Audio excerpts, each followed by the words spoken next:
The Africa Investor Infrastructure Project Summit is a two-day high-level annual conference that brings together decision-makers from Africa's infrastructure investment community to engage with project sponsors and developers. The NEPAD-supported project has this year seen Africa Investor forge a relationship with the ACP Business Climate Facility, which is an EU-funded development program. The BizClimate Facility provided invaluable support to project sponsors and project developers to showcase their ideas to potential investors at the summit. We're sponsoring the summit for the third year in a row, and we really do believe that it achieves more than most conferences in bringing together parties from across the spectrum: government, developers, regulators, and financiers. A number of leading figures attended the summit from all over the world and from a number of different industries and sectors, including heads of state, ministers, directors, and executives from leading organizations. The ADB has identified 3 priority areas for its development assistance: regional integration, infrastructure, and private sector. And despite our best efforts, the problems are still there. We need $22 billion every year for infrastructure. We can only raise about $10 billion. And we are told that we need about $150 billion to promote infrastructure over the next 5 years. It's a daunting challenge. In this order, the AU Commission has to play a key role on coordination, harmonization, and advocacy at the continental level. In this regard, several initiatives have been undertaken under the NEPAD program. As part of the forum's objectives, the summit looked into what international and African investors look for in infrastructure projects. This commitment of the parties, both the sponsors and the jurisdictions, government's commitment to the process, government's commitment to the long-term sustainability of the projects, evidenced in the process that they initiate, evidenced in the support they give the project, and evidenced by the parties involved in it. So really, commitment is a composite of policy, people, and process.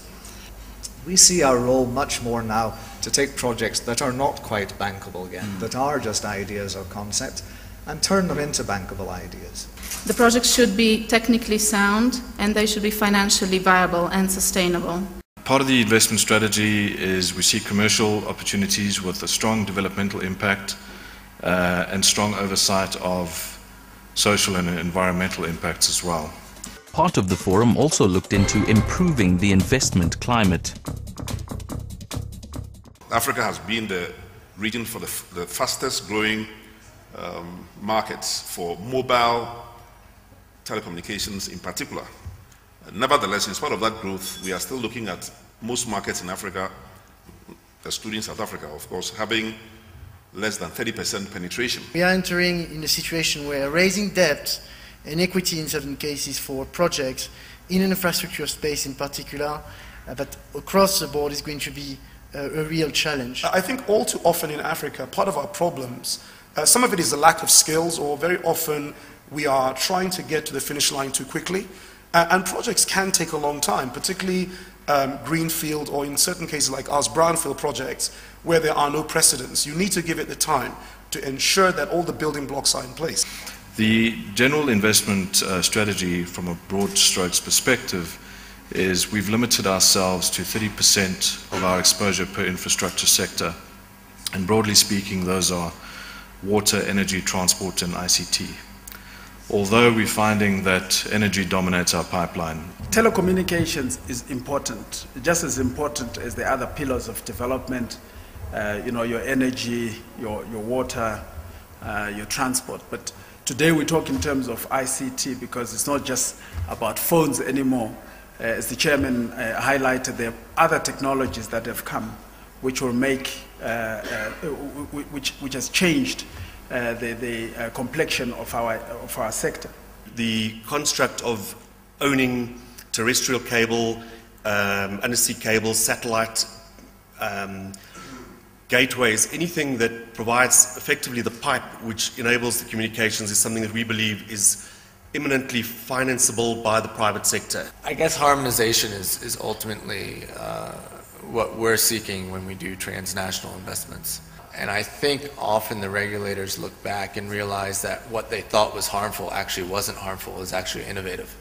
I was at a conference in New York a couple of weeks ago. It was an infrastructure conference, and all the major financiers were there. And two things came out which was very clear. Number one, the rules of banking are going to change for the international banks. The other point that came across, which to me was the most fascinating thing that I took away, it was in the middle of the US, just before the elections, etc. And they were saying that infrastructure, the sector infrastructure, is going to be the class that really drives back financing in the US. And both candidates, McCain and Obama, were very serious about the role of infrastructure once they got elected, even more so Obama. Obviously, all of us who live in this region know how much we're paying for what are substandard broadband communication services, and also the relatively high cost relative to the rest of the world in terms of telecommunication services, international telecommunication services, especially in our region.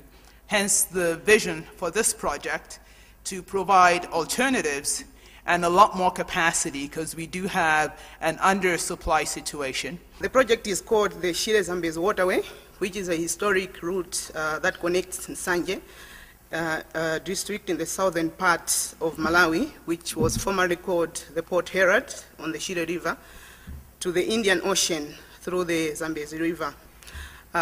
EASY project is under construction and is expected to be ready for commercial service early in 2010. The project essentially will close the Africa link on the eastern seaboard. It will connect from Durban, all the countries right up to Port Sudan, and then beyond Port Sudan, it will go into the rest of the world, from Djibouti and indeed from South Africa as well.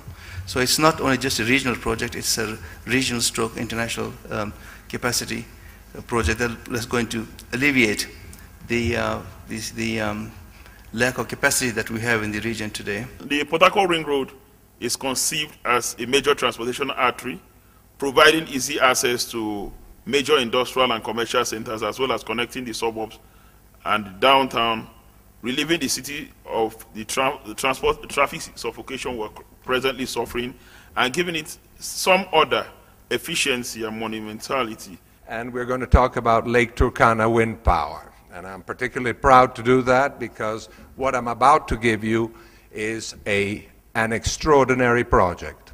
And I'll explain why. Number one, it carries a number of firsts. It is wind power, it is Africa, it is 300 megawatt, and it carries some important challenges. Coming to Tunisia, as you know, it is the most closest gateway to Europe from continental Africa. We have won the tender for the operation of 2 airports. The Africa Investor Project Summit saw the African Development Bank sign a $500 million loan to the South African power utility Eskom to fund its infrastructure investment program. In addition to this, Nigeria's Bureau of Public Enterprises presented over $100 billion of infrastructure projects, including $19 billion in rail opportunities, $14 billion in road development projects, $60 billion in oil and gas infrastructure deals, and power projects worth $18 billion, among many other deals across the continent. The summit generated a diagnostic study and a comprehensive roadmap with detailed recommendations to improve Africa's infrastructure investment climate. These addressed specific themes such as the role of African leadership, the role of African governments, regional economic communities, development finance institutions, as well as the role of the private sector.